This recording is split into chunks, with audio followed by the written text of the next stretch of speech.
What's going on, you guys, and welcome to the Monster Bass channel. I'm Jeff with Burly Fishing, and today we are talking about topwater frogging, baby.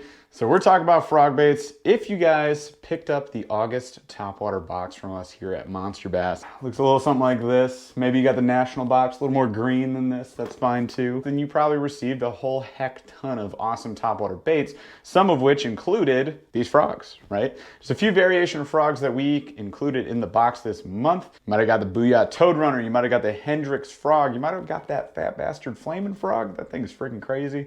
You might have gotten all sorts of different stuff. So today, though, specifically, I'm gonna talk about these two, and what we talk about today will relate to the other frogs that may have been included in your box, depending on what region you're in right now.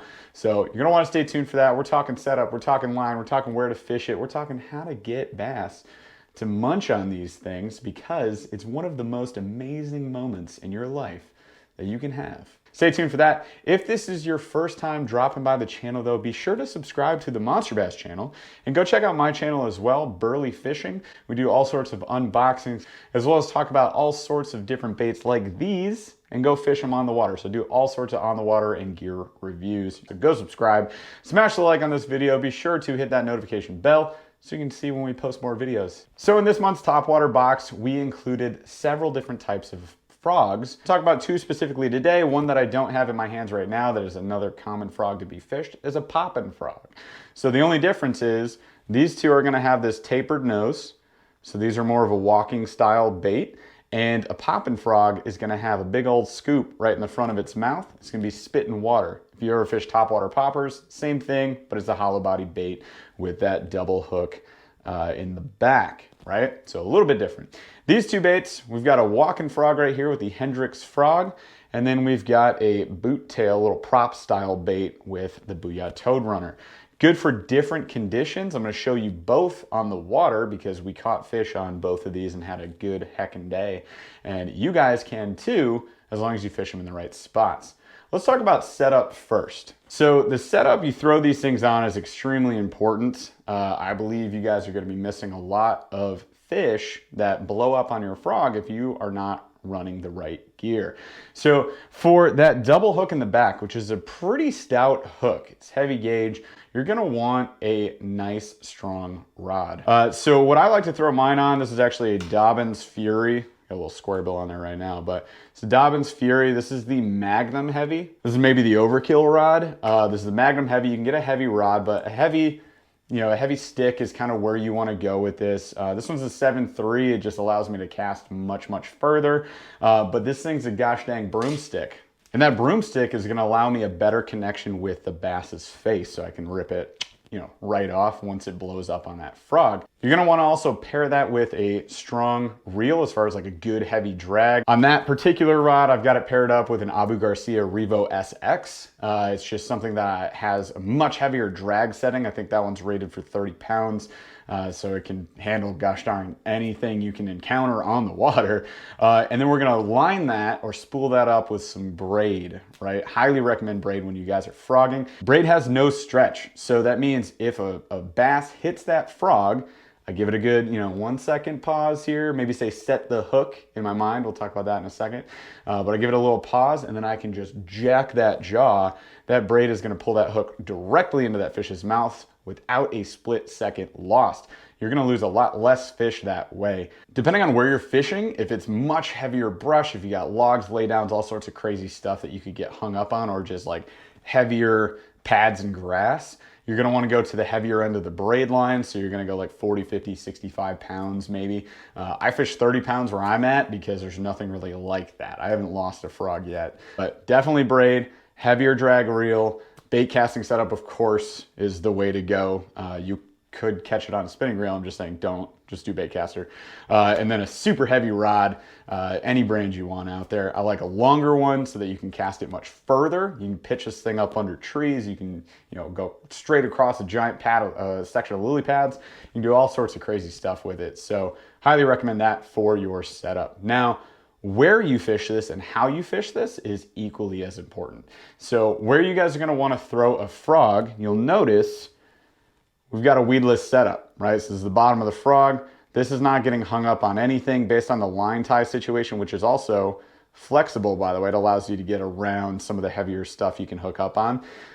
You can pull this thing just through about anything. So hook this thing up into the scariest of conditions that you wouldn't throw any other bait. That's where you're gonna wanna be. Basically, if you look at something, you're like, man, there's water below that, maybe a foot, maybe more than that. There's definitely going to be fish there because there's heavy vegetation. You can't throw any other bait, and it's hot out maybe, it's the summer maybe. These are the prime conditions. Huck a frog out on there, and I promise you're gonna start getting some blow-ups. Now, hooking into them is kind of that next step. So I like to think of frog fishing as like cadence fishing. You gotta have a rhythm, as with most other lures once you guys really get into this, but frog fishing is just a different type of rhythm. I like to go with like a little pop pop or a twitch. If you want to slow it down, pop is going to move the frog a little bit further. A twitch is going to move it gently and maybe give you like this walking movement, right? So a twitch on open water is going to do this. A pop is going to jet that frog forward. It's a 3D movie. So you're going to get a little more action, move a little bit more water, maybe entice a bite out of that. So you might want to vary up that cadence a little bit. But the key to frog fishing is really the pause. So if you guys are having a tough time landing fish on the frog, if you're getting blow-ups, you're getting short strikes, but you're not landing fish, I highly recommend slowing down. So give it a little pop pop or a twitch twitch and then pause. Consider pausing for 3, 5, 10 seconds. And it's that pause that's so deadly. Set the bait where the fish can see it. Fish can see up just fine. They're seeing the silhouette of this bait on the surface of the water. They can see it. Just pause forever, and then they get all pissed off and they go up and they slam that thing. And that is what we're looking for. Try to, pop the bait through like open water sections and then pause just at the edge of it. So there's like open water and a lily pad here. Pop, pop, pause, pop, pop, pause. Big pause right on the lily pad. That tends to be when I get my best blow-ups. Or if you're like popping across like a heavy grass, matted grass section, just pausing sporadically in there, you'll get blow-ups. Swampy, scummy sections, go fish that all day. If you got any brush, trees coming out of the water, fish the heck out of that. You guys will see the sections we're fishing in this video. In fact, look no further than actually catching fish on these exact frogs from the August box. Check this out. One over by this table, maybe. Yo, yo, yo, yo, yo, yo.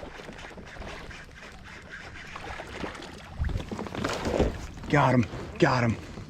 Yes, yes, yes. First bass on that booyah. Barely got him. Are you joking me right now? Yo, Frog City, Frog City, bitch. Check this guy out. Dude, big head for a little guy. That's awesome. Thanks, buddy. Thanks, buddy. Let's get him a good release. Oh, that was sick. That was sick. Look at the slop.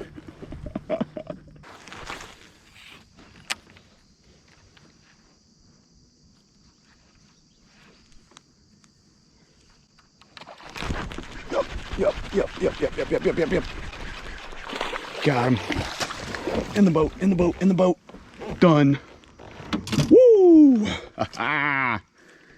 Yes, sir. Yes, sir. Hendrix frog. Dude, did I freaking call it? Not a bad little chunker. Look at this little 1.5 pounder. Not a bad little chunker. I'll take that any freaking day of the week. Froggy is free.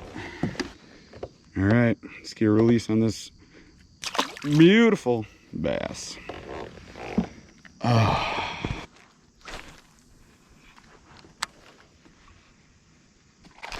Yo, yes. Get in the boat, baby. Woo, booyah. Baits. Oh my gosh, little guy. Double hooked him. Did it right that time. That toad runner, my dudes. Oh, thanks, buddy. So there you go. These frogs straight up catch them. One thing I will note is, popping frogs, topwater frogs, like that Hendrix frog, pretty straightforward frog like this, You're just gonna be like moving across the grass.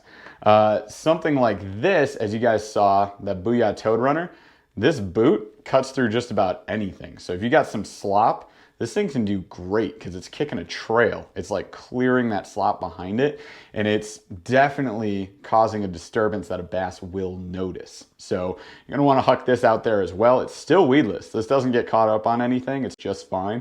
I fished it through some heavy stuff in that part of the video, and you guys saw that disturbance caught some bass. So definitely do that. You got different stuff out there. We got like the Lunker Hunt Phantom Spider. It's a finesse topwater bait. Fish it in kind of the same spots. You got those popping frogs that do a little bit better with less scummy conditions. The scum, the algae kind of like gets clogged up in the front of that frog, but you can still huck it out into those areas that you can't fish other baits. End of the day, catching fish on a frog is one of the most exhilarating, amazing things that you guys can do. Don't miss out on it. Don't sleep on these baits. And be sure to pick up your Monster Bass box for this month so you can get some frogs in that. Go check us out at monsterbass.com. You can use the code SAVE10 to get 10 bucks off your first box. And why not cash in on the tail end of summer and catch yourself some topwater bass. It's a heck ton of fun. I hope you guys enjoy it. Hopefully this video is helpful for you. And if you guys want to see more videos like this and get some tips, tricks, techniques, watch some unboxings on the channel, go ahead and subscribe to the Monster Bass channel right here. Smash that like on this video, ring that notification bell so you can see when we post more videos, and go check out my channel. I do all sorts of different unboxings, technique, and gear reviews, everything you could ever want, plethora of fishing information and joy. And we've also got a podcast, so go subscribe to the Burly Fishing channel, go check out the Burly Fishing podcast. You guys have been awesome. Thanks for watching, and we'll see you next time.